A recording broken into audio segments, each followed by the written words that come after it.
أعرف هنا عندنا في عمان وخاصة في ظفار 2 أشخاص من طفولتهم أمهاتهم ينادوهم الوزير الوزير الوزير وصاروا وزراء، وأخوانهم يعني مع احترام مكانتهم وكذا وكذا، بس شو معنى هذه التغذية لحد ما حصلت. لذلك من يوم أتذكر أنه صرت أنادي الشباب الملوك، الملك حسين، الملك عبد العزيز، الملك طلال.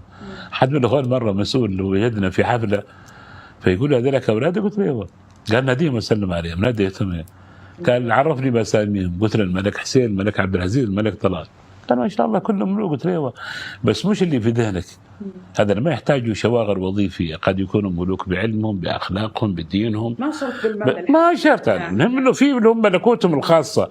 ولكن دامك لذلك اقول لك انا بعدين قلت له، قال لي هذا زي، قلت له هذا علميا ثابت، اذا تبغي تاخذها مني خذها علميا ثابت.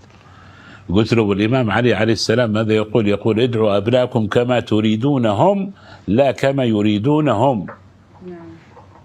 فهمتي؟